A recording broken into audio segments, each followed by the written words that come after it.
เสร็จแล้วท่านก็ทำต่ออีกขวดพลาสติกมันเยอะมากท่านก็เลยคิดศึกษาเรียนรู้ดูซิว่าขวดพลาสติกนอกจากมันทำนั่นทำนี่อะไรต่างๆได้แล้วมันยังทำอะไรที่มันเกี่ยวข้องกับพระกับสงฆ์เราได้ไหมกับวัดวาอารามเนี่ยปรากฏว่าทำได้ท่านไปค้นพบวิธีการเปลี่ยนขวดพลาสติกให้เป็นผ้าคือทำเป็นผ้านุ่งห่มได้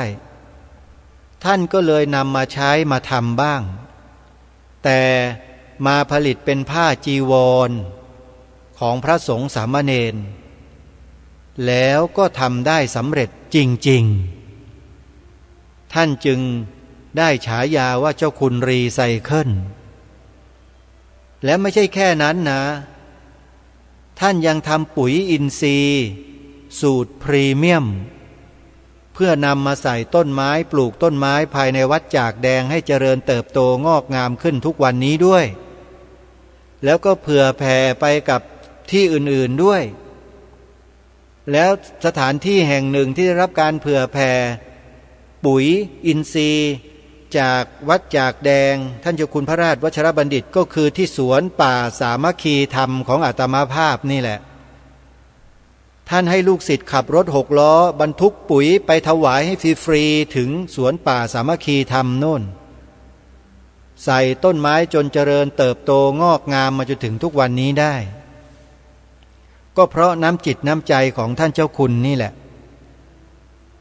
เพราะฉะนั้นเมื่องานสัมมนา3 วันที่ผ่านมาคือ13 14 15 ตุลาคม 66ที่วัดจากแดงอาตมาภาพก็เลยต้องไปทำหน้าที่ในการเผยแพร่กิจกรรมของวัดจากแดงที่ตนเองนั้นให้ความสนใจเป็นพิเศษอยู่แล้วด้วยก็คือการศึกษาพระบาลีการศึกษาพระไตรปิฎกก็ไปร่วมงานทั้ง3 วันก็ได้รู้ได้ฟังพระศรีลังกาพระจากประเทศพม่าพระจากกัมพูชาเนี่ยมานำเสนอแนวทางในการศึกษาเรียนรู้พระไตรปิฎกพระบาลีตถาดีกาคันธีโยชนาศรัทธาวิเศษทั้งหลายทั้งปวงเนี่ยให้เราได้รู้ได้เข้าใจแล้ววันนี้ก็เลยตั้งใจนำคลิปสั้นๆประมาณ10 กว่านาทีเนี่ยมาลองเปิดให้ท่านผู้ฟังที่ติดตามรับฟังรายการคดีโลกคดีธรรมอยู่เป็นประจำเนี่ยได้ลองฟังกันดูว่าเวลาเขาจัดงานสัมมนาระดับนานาชาติเนี่ยเขาทำกันยังไงแล้วเราจะฟังภาษาเขารู้เรื่องไหมเวลาแปลแล้วมันเหมือนกับที่เราฟังภาษาไทยอย่างเดียวหรือเปล่าหรือต่างกันยังไงแต่สิ่งที่สำคัญกว่านั้นก็คือว่าสารัตถะคือประโยชน์ที่เราจะได้จากสาระที่ท่านทั้งหลายเหล่านี้พูดกันนั่นคือสิ่งสำคัญที่สุดเราจะได้รู้ว่าในประเทศพม่าเขาจัดการเรียนการสอนพระบาลีพระไตรปิฎกคำสอนของพระพุทธศาสนาเนี่ยเขาจัดการเรียนการสอนกันแบบไหนอย่างไรแล้วรัฐบาลเข้ามาเกี่ยวข้องมาสนับสนุนส่งเสริมด้วยหรือไม่เราก็จะได้มีโอกาสเรียนรู้แลกเปลี่ยนเรียนรู้กับทางประเทศเหล่านี้ด้วยแล้วเราก็จะใช้เป็นกระจกส่องเข้ามาดูในประเทศของเราดูซิว่าในประเทศของเราเนี่ยรัฐบาลของเราเนี่ยให้การสนับสนุนส่งเสริมจริงจังจริงใจกับการศึกษา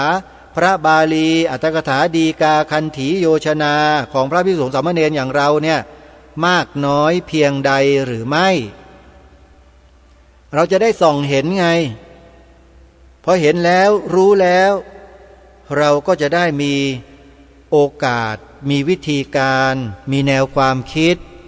ในการที่จะช่วยกันรักษาสืบสารต่อยอดสิ่งอันทรงคุณค่านี้ร่วมกันต่อไปเราจะได้รู้ด้วยว่าเราจะทำกันเช่นไรอย่างไร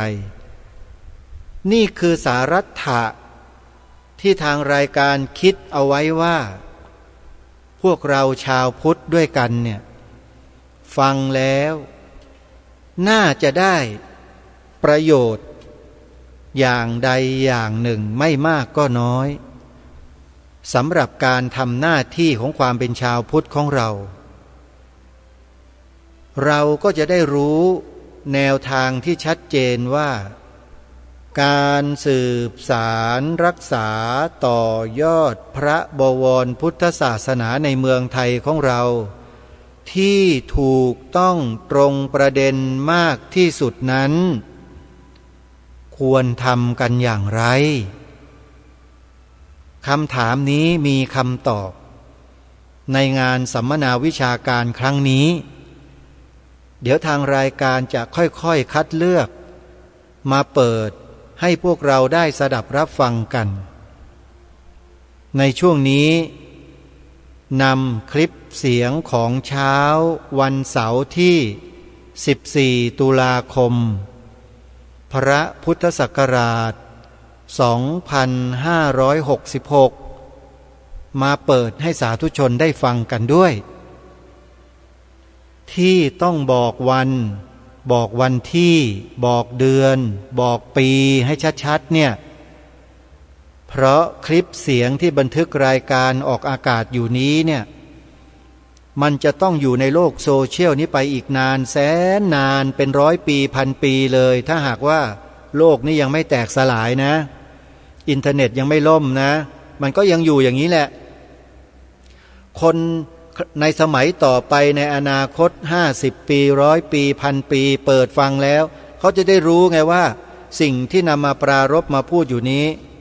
มันเป็นสิ่งที่เขาจัดกิจกรรมเขาพูดเขาแสดงเขากล่าวกันอยู่ในวันที่เท่าไหร่ปีไหนอย่างไรเพราะฉะนั้นจึงต้องบอกวันเดือนปีให้มันชัดๆเพราะฉะนั้นไม่ให้เป็นการเสียเวลาท่านผู้ฟังไปร่วมงานสัมมนาทางวิชาการการศึกษาปริยัติศาสตร์นานาชาติกับเข้ามาทั้งทีถ้าไม่มีอะไรติดไม้ติดมือมาฝากท่านผู้ฟังเลยมันก็กระไรอยู่นะทางรายการได้ไปทำการบันทึกเสียงเอาไว้เดี๋ยวเราลองไปฟังกันดูประมาณ10 กว่านาทีเท่านั้นแหละไม่นานหรอกแล้วเดี๋ยวค่อยมาสรุปตอนท้ายกันต่ออีกนิดหนึ่งเดี๋ยวเราไปติดตามรับฟังบรรยากาศของเช้าวันที่14ตุลาคมพระพุทธศักราช2566ที่ผ่านมากันดูสิว่าพระเถราจารย์ชาวประเทศพม่าที่ทางวัดจากแดงกราบอาราธนานิมนต์มาเป็นกรณีพิเศษให้มาร่วมสัมมนาครั้งนี้เนี่ยท่านจะนำเสนอวิธีการแนวคิดการเรียนการสอนพระบาลีอรรถกถาดีกาคันถีโยชนาศรัทธาวิเศษพระไตรปิฎกต่างๆพุทธพจน์ต่างๆของประเทศพม่าเนี่ยท่านจะนำเสนอให้เราฟังอย่างไรโดยมีเจ้าอาวาสวัดจากแดงเป็นล่ามคอยแปลให้เราฟังเดี๋ยวเราไปติดตามรับฟังพร้อมๆกันได้ณบัดนี้เจ้าดอมลาจาโตเสียรอตังอารมณ์ญาณิเดกวะอุบาติกาอุบาตกาอุบาติกาได้กามาမြာအားလုံးကိုယ်စိတ်နဲ့ဖြာကျမ်းမာချမ်းသာပါစေလို့ရှေးဥစွာဖျားပြီးတော့ဆုတောင်းမေတ္တာပို့သပါတယ်ခင်ဗျာก็ท่านก็ขออำนวยพรให้พระสงฆ์องค์เณรตลอดจนศรัทธาญาติโยมสาธุชนที่มาร่วมกิจกรรมในช่วงเช้าวันนี้จงมีความสุขกายสบายใจมีสุขภาพแข็งแรงกันโดยทั่วหน้าဘုရားတပည့်တော်ကတော့ဝစီရပါဏိဖြစ်ပါတယ်ဘုရားတိပိဋကယောဆရောဘုရားရဲ့တပည့်ဖြစ်ပါတယ်ท่านชื่อปูวชิระปานิเป็นลูกศิษย์ของพระที่ทรงไตรปิฎกก็คือลูกศิษย์ของอาจารย์ยอเสียดอปัทันตะสิรินทาภิวังสะแต่ท่านชื่อท่านวชิระปานิရန်ကုန်မဟာဝိသုဒ္ဓယုံကျောင်းတိုင်းမှာနေပြီးတော့သာမဏေကျော်စာဝါများနဲ့ဓမ္มစရိယစာဝါတွေကိုသင်ကြားပို့ချပေးနေပါတယ်ခင်ဗျာท่านอยู่ที่วัดมหาวิสุทธารามที่ย่างกุ้งได้สอนสามเณรอรังกาละหลักสูตรสามเณรแล้วก็หลักสูตรชั้นธรรมาจริยะที่วัดมหากันทายงย่างกุ้งဒီနေ့ဘုရားတပည့်တော်လျှောက်ထားခြင်းတဲ့အကြောင်းအရာကတော့ယ မြန်မာနိုင်ငံမှာထေရဝါဒဗုဒ္ဓသာသနာတည်တံ့ဖွံ့ဖြိုးတိုးတက်အောင်ကြိုးစားအားထုတ်နေပုံအကြောင်းတွေကိုအကျဉ်းမျှလျှောက်ထားလိုပါတယ်ဗျာวันนี้ท่านอยากจะนำเสนอก็คือการที่พระสงฆ์องค์เนรได้ทำให้พุทธศาสนาในฝ่ายของเถรวาทมีความเจริญมั่นคงตั้งมั่นอยู่ได้อย่างไรท่านจะนำเสนอโดยย่อครับဘုရားတို့ရောတို့မြန်မာနိုင်ငံမှာသာသနာဖွံ့ဖြိုးတိုးတက်ဖို့ဆိုပြီးတော့ဣတိယပါဠိတော်မှာလာတဲ့သာဂါရာအနာဂါရာစဥဘောအညောညနေတိတာဆိုတဲ့ဒေသနာစကားကိုအမိပြုပြီးတော့ကြိုးစားအားထုတ်ကြပါတယ်ဗျာภาพรวมของการที่ทำให้ศาสนาตั้งมั่นนะเผยแผ่ออกไปอย่างมั่นคงโดยอาศัยพระคาถาว่าสาคาราอนาคาราจะอุโภอัญโยญญนิสิตาอาราธิยันติสัทธมังโยคะเขมังอนุตตรังนะซึ่งของไทยเราก็ใช้คำว่าวัดจะดีมีหลักฐานเพราะบ้านช่วยบ้านจะสวยเพราะมีวัดดัดนิสัยวัดกับบ้านผลัดกันช่วยยิ่งอวยชัยถ้าขัดกันก็บรรลัยทั้งสองทางဒီဒေသနာစကားကိုပဲဒီပြီးတော့တိပိဋကရောဆရာတော်ဘုရားကြီးကဆရာတကာရေနဲ့ကြာဆိုပြီးတော့ဥပမာပေးပြီးတော့ဆုံးမထားတာလည်းရှိပါတယ်ဗျာท่านอาจารย์ยอเสียดอซึ่งเป็นพระผู้ทรงพระไตรปิฎกนะท่านก็อุปมาระหว่างญาติโยมกับพระสงฆ์ก็อุปมานะเหมือนกับน้ำและดอกบัวนะต้องอาศัยซึ่งกันและกันฉันใดก็ฉันนั้นဆရာနဲ့တကာ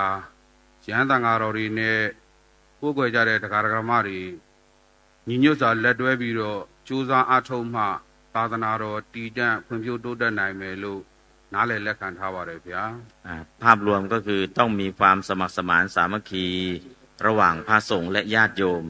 ถ้าพระสงฆ์กับญาติโยมทำงานร่วมกันอย่างสมัครสมานสามัคคีก็จะทำให้ความเจริญรุ่งเรืองจะเกิดขึ้นได้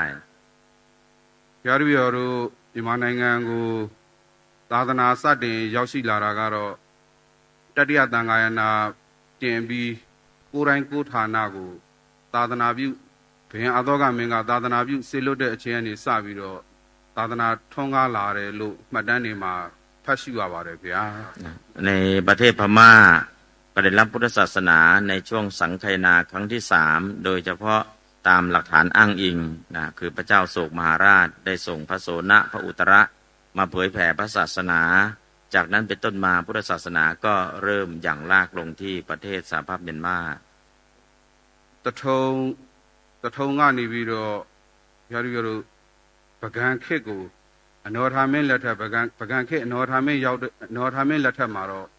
အရှင်အရဟံရဲ့ကျေးဇူးတရားတွေနဲ့မြန်မာပြည်မှာသာသနာဟာစတင်ပြီးတော့ဖွံ့ဖြိုးတိုးတက်လာပါတယ်ဗျာจุดเริ่มต้นก็ที่เมืองสะเทิมนะซึ่งเป็นจุดเมืองสุธรรมาสะเทิมเมืองสุธรรมาเก่านะเป็นยุคมอญเก่าแก่โบราณนะซึ่งรับพุทธศาสนาในช่วงแรกหลังจากนั้นก็ชิงอรหันต์ซึ่งเป็นพระเถระชาวมอญได้เดินทุดงจากนะเมืองสะเทิมเข้าไปสู่พุกามนะและก็พุทธศาสนาก็เริ่มอย่างรากลงที่พุกามนะมีตำรับตำรามากมายนั่นก็เป็นจุดเริ่มต้นความเข้มแข็งของพุทธศาสนาในช่วงที่2ပကံခေတ်ကနေစပြီးတော့ယခုမျက်မှောက်ခေတ်အထိဆရာနဲ့တကာညီတို့ညီညာညီညွတ်လက်တွဲပြီးတော့သာသနာဖွံ့ဖြိုးတိုးတက်အောင်ခေတ်ဆက်ဆက်ကြိုးစားအားထုတ်ခဲ့ကြပါတယ်ခင်ဗျာตั้งแต่ยุคพุกามจนถึงยุคปัจจุบันพระสงฆ์กับญาติโยมได้ทำงานร่วมกันอย่างเข้มแข็งทำให้พุทธศาสนาเจริญรุ่งเรืองตั้งมั่นตั้งแต่นั้นเป็นต้นมาအဲ့ဒီလိုကြိုးစားအားထုတ်တဲ့အခါမှာလူပုဂ္ဂိုလ်တွေရဲ့တန်တန်မှာသာသနာတည်အောင်ကြိုးစားအားထုတ်ခြင်းနဲ့ယဟန်သံဃာတော်တွေရဲ့တန်တန်မှာပရိယပရိပတ်သာသနာကျင့်စဉ်တွေကိုကျင့်ကြံကြိုးကိုအားထုတ်နိုင်အောင်ကြိုးစားခြင်းဆိုပြီးတော့ကန္တ2မျိုးကွဲသွားပါတယ်ခင်ဗျာวิธีการทำให้พระศาสนาตั้งมั่นสิ่งแรกเลยทำให้พระพุทธศาสนาเนี่ยตั้งมั่นในจิตใจของญาติโยมคือยกระดับจากพุทธตามสัมมโนครัวให้เป็นสุตตพุทธะแล้วก็ยกระดับในญาติโยมได้แล้วยกระดับในพระสงฆ์ให้พระสงฆ์เรียนรู้ปริยัติลงมือปฏิบัติอย่างเข้มแข็งเมื่อ ญาติโยมพ้นจากภาวะพุทธตามสัมโนครัวเข้าสู่สุตตพุทธะพระสงฆ์ก็เรียนรู้ปริยัติลงมือปฏิบัติอย่างเข้มแข็งการทำงานแบ่งเป็นสองส่วนเมื่อทำงานแบ่งเป็นสองส่วนอย่างนี้แล้วความเจริญความเข้มแข็งของพระพุทธศาสนาก็ปรากฏชัดเจนเป็นอันดับมาလူပုဂ္ဂိုလ်ရဲ့တန်တမာမြတ်စွာဘုရားရဲ့အဆုံးအမသိရှိနားလည်ပြီးတော့ကျင့်သုံးနိုင်အောင်တန်ဃာတော်တွေစူးစမ်းအထောက်ပုံလေးကိုအနည်းငယ်လျှောက်ထားခြင်းပါတယ်ဗျာจากนี้เป็นต้นไปท่านจะนำเสนอว่าการนำพุทธศาสนาเข้าสู่ชาวพุทธเพื่อให้เกิดความเข้มแข็งจะทำอย่างไรท่านจะนำเสนอโดยย่อဘုရားတို့မြန်မာပြည်မှာဟိုးရှေးခေတ်တည်းကကလေးငယ်တွေဟာဘုန်းတော်ကြီးအကြောင်းတွေကိုလာပြီးတော့ဘုန်းတော်ကြီးအကြောင်းတွေကနေပြီးတော့ကလေးငယ်တွေကိုပညာတွေဘာသာရေးအသိပညာတွေသင်ပေးခဲ့တာဟိုးရှေးခေတ်တည်းကပါဗျာการนำเข้าไปสู่งานนำพุทธศาสนาเข้าไปสู่สังคมเริ่มจากเอาเด็กนำพุทธศาสนาเข้าไปสู่ตั้งแต่วัยเด็กโดยเฉพาะสอนพุทธศาสนาให้กับเด็กเยาวชนตั้งแต่ยุคพุทธกาลเป็นต้นมาเมื่อนำพุทธศาสนาเข้าไปสู่ในเด็กได้แล้วจุดเริ่มต้นของการที่จะทำให้เกิดความเข้มแข็งก็เริ่มมีအဓိကသင်ပေးတဲ့အကြောင်းအရာတွေကတော့ကိုယ်နှုတ်စိတ်ရှင်ကြီးလိမ္မာအောင်နောက်ကုသိုလ်ကောင်းမှုတွေပြုတတ်အောင်နောက်မကောင်းမှုအကုသိုလ်တွေရှောင်ကျဉ်တတ်အောင်စိတ်ထားတွေဖြူစင်အောင်စတဲ့မြတ်စွာဘုရားအဆုံးအမတွေကိုသင်ပေးတာပါပဲခင်ဗျာพื้นฐานเลยก็ทำให้กายกรรมวจีกรรมมโนกรรมของเด็กเหล่านั้นดีขึ้นก็คือไม่ให้ทำกายทุจริตวจีทุจริตมโนทุจริตทำอย่างไรให้เด็กนั้นรู้จักบาปบุญคุณโทษกลัวบาปกลัวกรรมมีความเคารพมีความอ่อนโยนรู้จักบาปบุญคุณโทษเป็นพื้นฐานการแสดงความเคารพแสดงคารวะเช่นพุทธคารวตาธรรมคารวตาสังฆคารวตารู้จักเคารพอ่อนน้อมก็เรียกว่ากายกรรมวจีกรรมมโนกรรมทั้งสามนี้ให้ปลอดจากทุจริตทั้งสามให้มีศีลตั้งมั่นในไตรสรณคมคือสอนพื้นฐานให้กับเด็กเยาวชนทั้งหลายให้รู้จักความเป็นชาวพุทธรู้จักบาปรู้จักกรรมรู้จักการระมัดระวังตนเองรู้จักการงดเว้นจากชั่วแล้วก็ทำสิ่งที่ดีๆแล้วก็ทำจิตใจให้ผ่องใสตามหลักโอวาทปาติโมกข์นั่นเองအချင်းချုပ်ရှော့ရင်တော့သဗ္ဗဗဗတအကရဏံကုသလတုပတံပရာသစိတပရိယောဓပနံဣတံဗုဒ္ဓသာသနံဆိုတဲ့မြတ်စွာဘုရားအဆုံးအမတွေကိုသူတို့သိရှိနားလည်အောင်ဘုရားတို့ဘုန်းတော်ကြီးတွေကနေပြီးတော့ကြိုးစားသင်ပေးရပါတယ်ဗျာสรุปแล้วก็คือใช้หลักโอวาทปาติโมกข์ที่เรียกว่าสัพพปาปัสสะอาการนังการไม่ทำบาปทั้งปวงกุศลสะอุปสัมปทาการทำกุศลให้ถึงพร้อมสัจจิตตประโยชน์ทัปปนังการทำใจของตนให้ผ่องแผ้วก็ยึดหลักโอวาทปาติโมกข์นี่แหละเป็นพื้นฐานในการอบรมสั่งสอนเยาวชนโอ้ရင်ခေတ်တွေကတော့မြန်မာကလေးငယ်တွေဟာကလေးငယ်တော်တော်များများဟာဘုန်းတော်ကြီးကျောင်းကိုလာပြီးတော့ပညာသင်ကြတယ်ခုနောက်ပိုင်းမှာကျတော့လောကီပညာတွေထွန်းကားလာတော့ဘုန်းတော်ကြီးကျောင်းကိုလာပြီးတော့ပညာသင်တဲ့ကလေးငယ်တွေကတဖြည်းဖြည်းနဲ့နည်းလာပါတယ်ဗျာสมัยก่อนโน้นเด็กเยาวชนพม่าก็เข้ามาศึกษาพุทธศาสนายังวัดเต็มที่ก็เรียกว่าพุทธศาสนาก็ได้รับการสนใจพอยุคหลังสมัยหลังมาความเจริญทางวัตถุมากขึ้นคนเด็กเยาวชนที่เข้าไปเรียนในวัดก็ลดน้อยถอยลงตามลำดับอันนี้ก็คือยุคสมัยหลังที่เกิดขึ้นအဲ့ဒီလိုအခြေအနေတွေမှာကလေးငယ်တွေဘာသာရေးအဆုံးအမနဲ့ဝေးကွာမသွားရအောင်ဘုရားတို့တန်ဃာတော်များအနေနဲ့နံပါတ်1ယဉ်ကျေးလိမ္မာသင်တန်းတွေလောကီကျောင်းတွေပိတ်တဲ့အချိန်မှာလည်းသင်ပေးပါတယ်ခင်ဗျာก็เมื่อเหตุการณ์มันเป็นอย่างนี้ก็เรียกว่าความเจริญด้านวัตถุมันมากขึ้นมันจะเริ่มเข้ามาเด็กไม่ค่อยเข้าวัดก็อาศัยช่วงที่ปิดเทอมช่วงปิดเทอมเนี่ยท่านก็จะไปสอนวัฒนธรรมชาวพุทธให้กับเด็กเพื่อให้เด็กเนี่ยเกิดมีความเป็นสุภาพชนเกิดเป็นคนอ่อนน้อมถ่อมตนรู้จักสัมมาคารวะก็ได้อาศัยช่วงปิดเทอม15 วัน30 วันในช่วงปิดเทอมนั่นแหละเป็นช่วงที่พระสงฆ์รีบใช้โอกาสเพราะเมื่อเปิดเรียนทางโลกมากขึ้นเนี่ยไม่มีเด็กไม่มีเวลามาเรียนธรรมะไม่เรียนพุทธศาสนาเหมือนสมัยก่อนแล้วพระนันพระก็เลยอาศัยช่วงปิดเทอมจัดสอนอบรม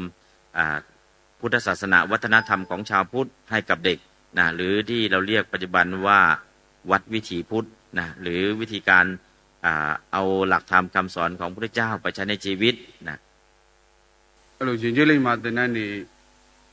တစ်လနှစ်လစသည်သင်ပေးပြီးနေအစိုးရကနေစာမွေးတွေကျင်းပပေးပြီးတော့အောင်လုံးမှတ်တွေချီးမြှင့်တာတွေလည်းရှိပါတယ်လုပ်ပါတယ်ဗျာและการสอน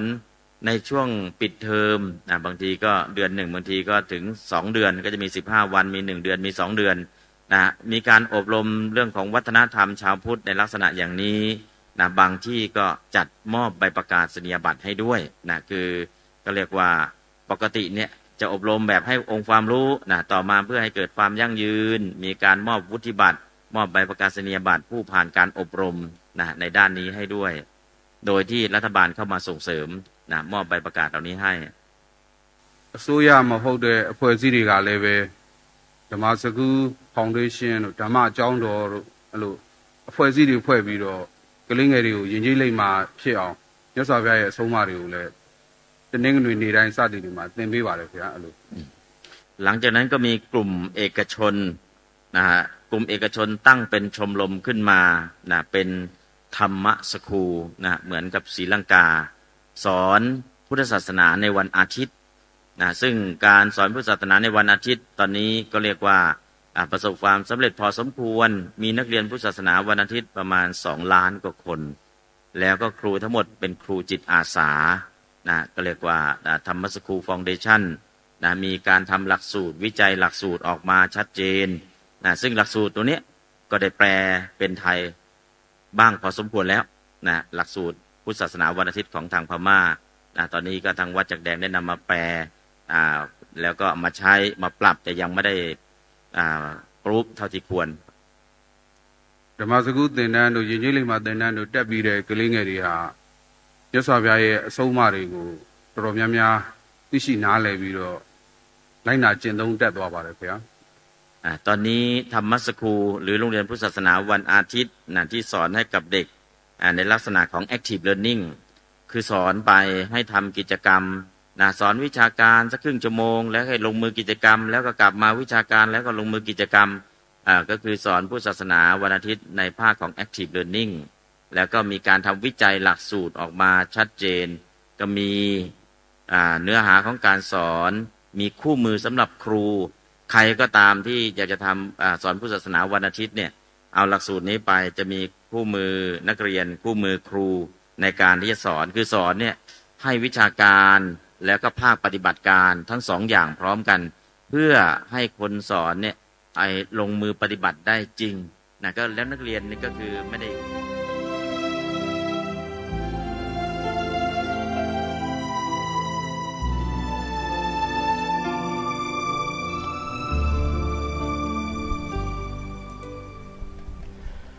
ท่านสาธุชนผู้ฟัง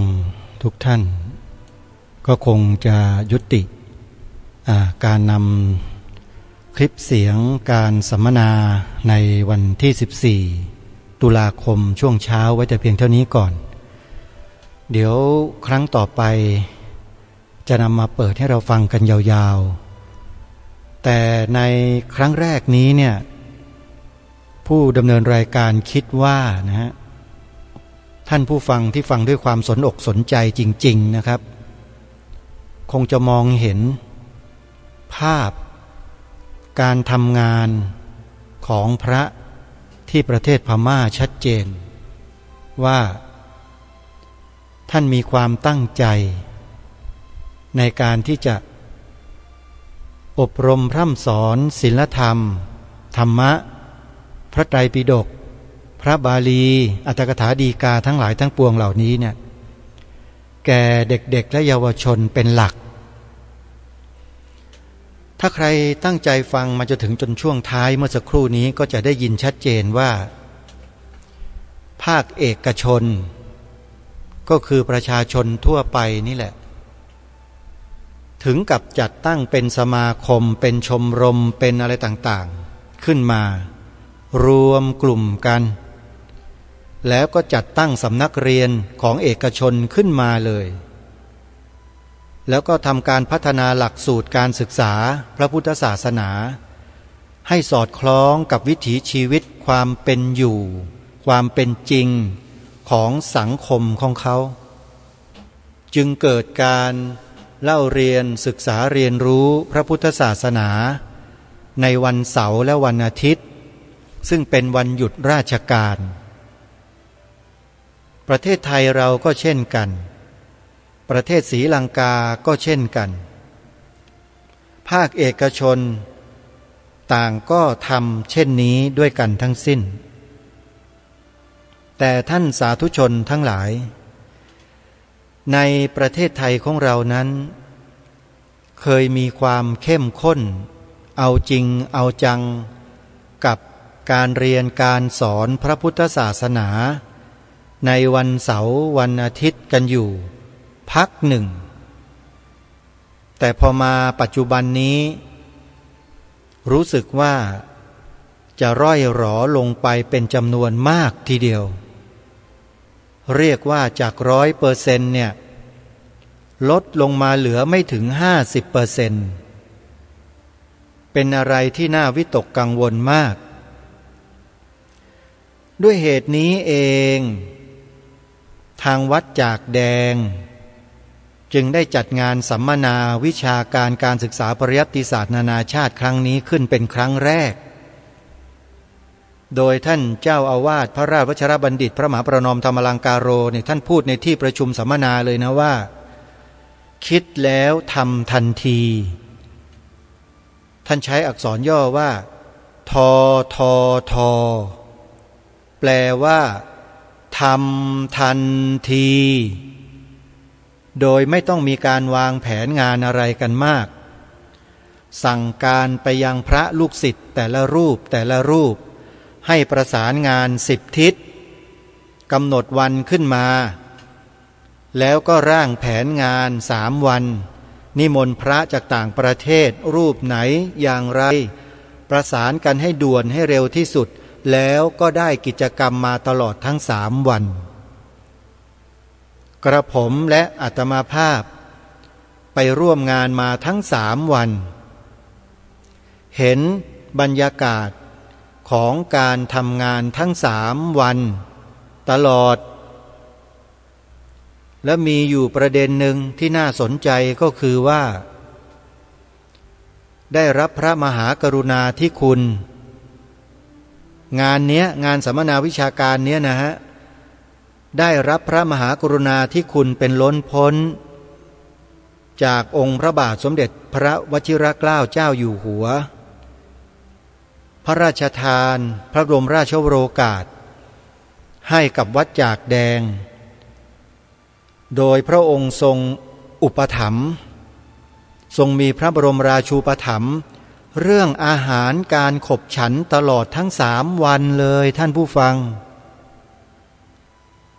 นี่คือกำลังใจของพระสงฆ์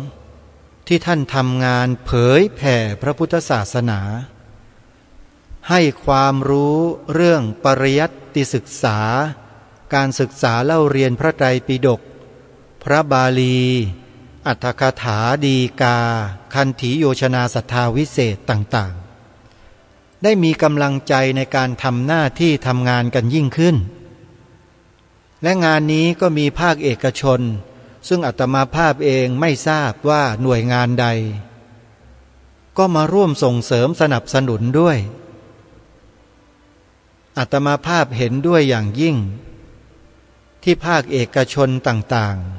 ๆจะเข้ามาสนับสนุนส่งเสริมการทำงานในลักษณะเช่นนี้เพราะนี่แหละคือการทำรงรักษาไว้ซึ่งพระบวรพุทธศาสนา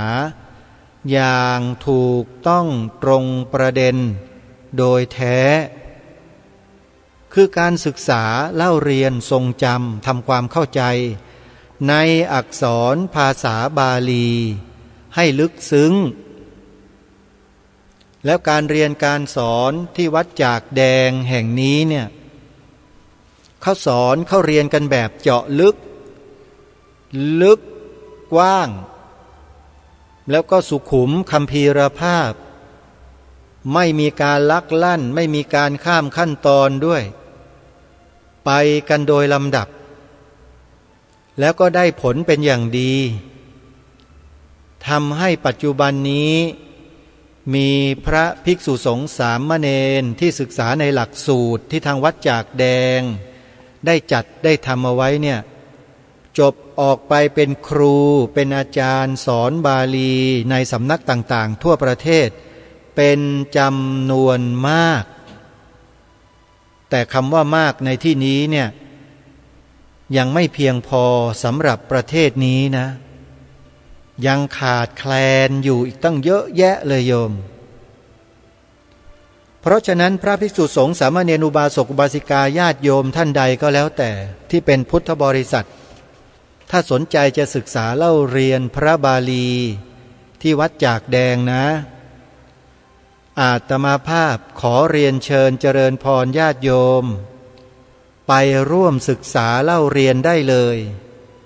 โดยไม่มีเงื่อนไขใดๆทั้งสิ้น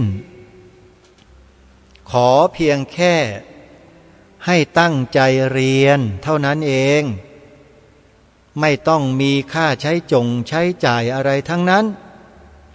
เพราะทางวัดจากแดงต้องการให้ชาวพุทธเรานั้นได้เรียนภาษาบาลีเพราะ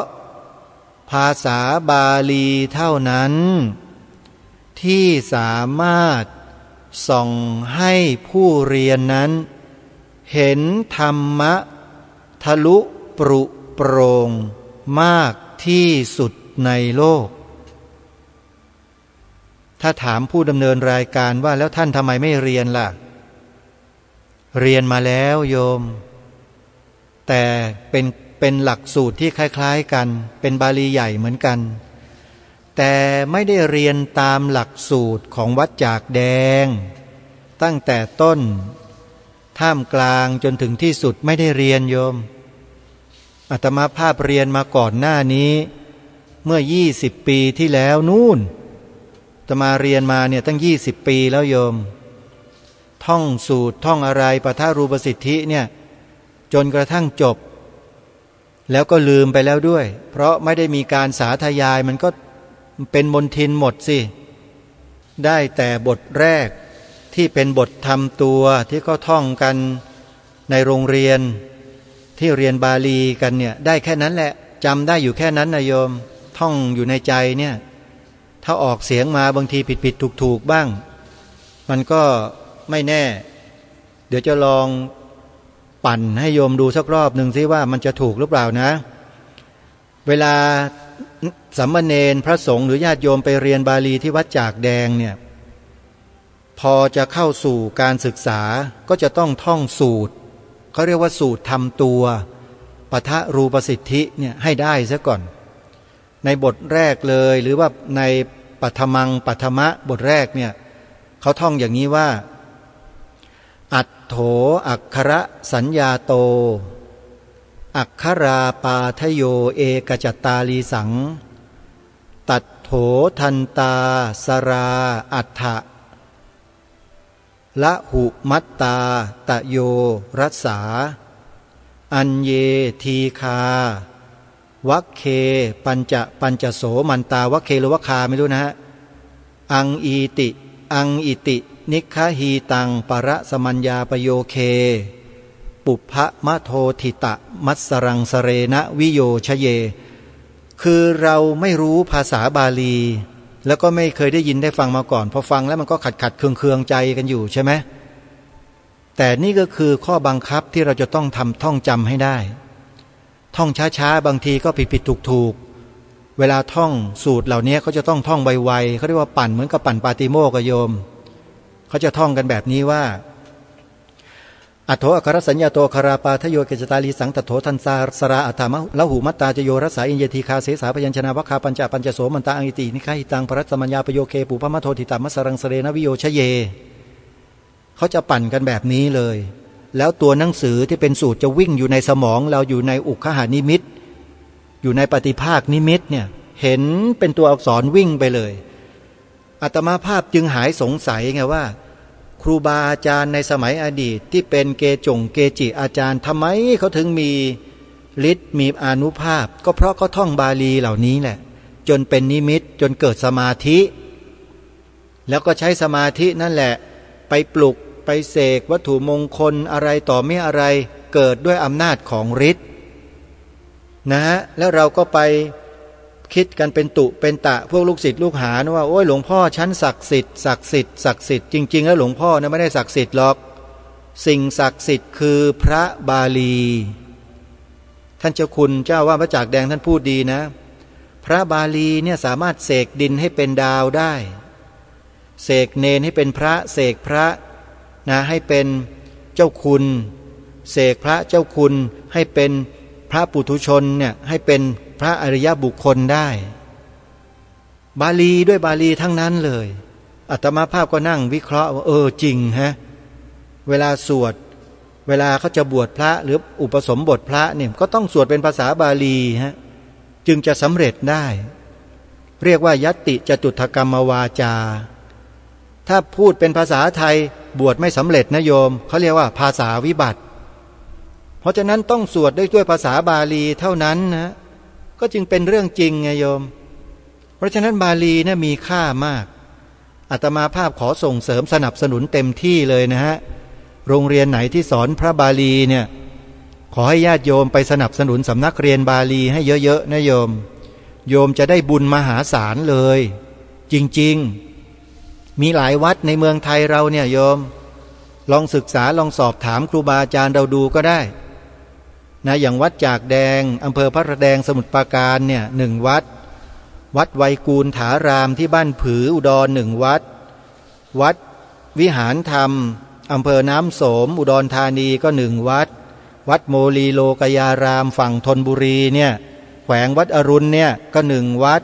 วัดชนะสงคราม1 วัดวัดสามพระยาเงี้ยที่อาตมาภาพรู้จักนะฮะวัดหาดใหญ่เทสิตารามวัดสมเด็จที่หาดใหญ่เนี่ยวัดเขาสนามชัยเนี่ยเป็นต้นและที่เป็นต้นแบบเลยในเมืองไทยก็คือที่วัดท่ามะโอที่ลำปางนู่นเพราะฉะนั้นญาติโยมสาธุชนทุกท่านนะเรื่องบาลีเนี่ยคุยกันยาวแน่กับอาตมาภาพเนี่ยเพราะเป็นคนที่มีศรัทธามาตั้งแต่เด็กๆแล้วแต่ขาดโอกาสผู้ใหญ่ไม่นำพาก็เลยยังโง่อยู่อย่างเงี้ยโยมโง่เรื่องบาลีเนี่ยไม่เป็นกับเขาเลยไม่เท่าไหร่เลยแต่ใจรักนะไปเรียนทำตัวปฐรูปสิทธิอยู่กับพระอาจารย์มหาสมปองมุทิโตอยู่ตั้ง2 ปีเนี่ยแล้วก็ไปฝึกแปลคัมภีร์พระบาลีอัตถกถาดีกาคันถีโยชนาศรัทธาวิเศษนะเทียบเคียงศัพท์ต่างๆวิเคราะห์เจาะลึกแบบประหลาดเลยแหละไม่เหมือนใครก็เลยไปเรียนกันอยู่2 ปีจึงรู้รากศัพท์รากเหง้าของศัพท์แต่ละศัพท์ได้เป็นอย่างดีเลยเท่าที่เรียนนะฮะไม่ใช่ทั้งหมดก็เลยเข้าใจว่าโอ้โหการทรงคำสอนของพระพุทธเจ้าไว้ด้วยภาษาบาลีเนี่ยสุดพิเศษจริงๆใครได้เรียนได้รู้ได้เข้าใจเนี่ยจะโชคดีที่สุดในโลกนะฮะและใครได้สนับสนุนส่งเสริมโรงเรียนบาลีเนี่ยโยมจะได้บุญมหาศาลเลยขอฝากไว้นะโยมนะวันนี้เวลาของรายการหมดท่านผู้ฟังต้องขอสมมติยุติรายการไว้แต่เพียงเท่านี้พบกับรายการได้ใหม่ในวันต่อไปขอความสุขความสวัสดีในธรรมแห่งองค์สมเด็จพระบรมศาสดาสัมมาสัมพุทธเจ้าจงปรากฏเกิดมีขึ้นในจิตใจของท่านผู้ฟังทุกท่านทุกคนเทินขอเจริญพรกล้าคิดก็ต้องกล้าทำอย่ากลัวถ้าทำความดีเป็นศึกษาปัญหาให้ทันท่วงทีเมืองไทยจะพัฒนากว่านี้รายการดีๆคดีโลกคดีธรรมขอรำพันบรรยายความคิดเครื่องหมายแห่งสีทั้ง3งามถนัดขาวคือบริสุทธิ์สีสวัสดิ์หมายพระไตรรัตน์และธรรมะคุ้มจิตไทยแดงคือโลหิตเราใสซึ่งยอมสละได้เพื่อรักษาชาติ